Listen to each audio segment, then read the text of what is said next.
Episode 43, Dance Halls. As a young man, really just a teenager, I was able to catch the last gasps of the earlier American phenomenon of local and vacation type dance halls with big bands. The summer after I graduated from high school in 1956, the family again rented the Mountain Road, Bennington, New Hampshire cottage, and I was the designated driver of a Ford Country Squire Woody station wagon. Mother and 5 of us Murphy kids spent a month or more in that cottage, with my father coming up only on the weekends. Even though I was 17, my father was still in charge. Even though I was anxious for him to relinquish that authority over me, as my father, he never did. However, on weekdays, I was free and unsupervised, and I had a car. It was teenage paradise. Girls were prominently on my hormone-impaired mind.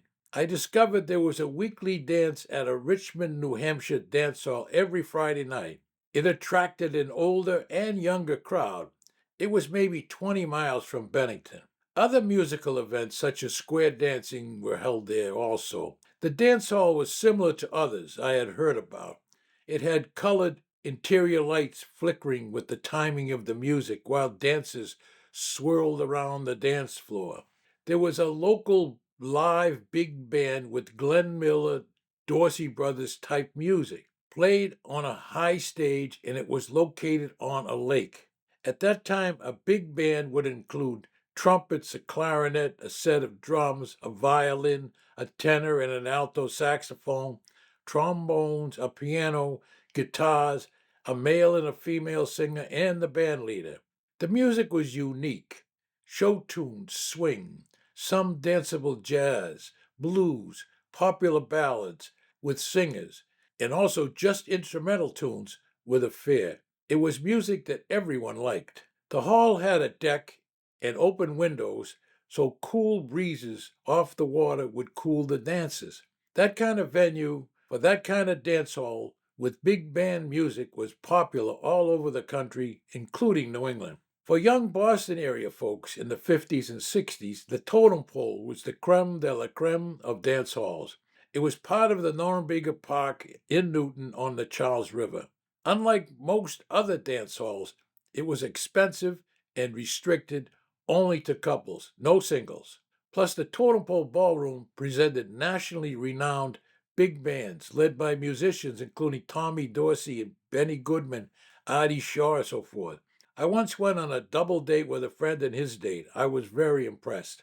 Back to my Richmond, New Hampshire escapade. The first night I went there, I needed to figure out how things work. The lighting was low. There were guys on one side and girls on the other.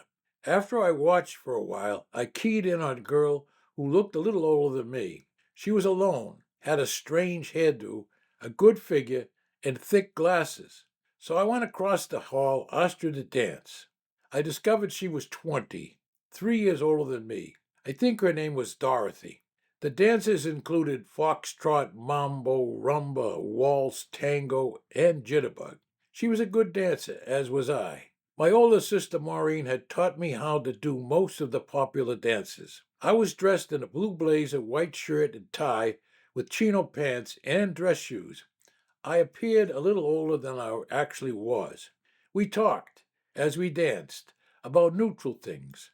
Surprisingly, she liked me. I put on a confident air, although inside I felt the age difference. When I left, I told her I would be back next Friday and hoped she would be there too.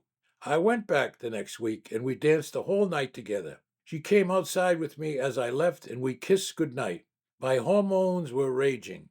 The following Friday, unexpectedly, my father arrived early in the day. As I was getting ready to leave, he asked where I was going. When I explained, he was shocked. He still thought of me as a boy to be protected. He forbade me to go there again. I think he thought it was an adult venue, which it really was.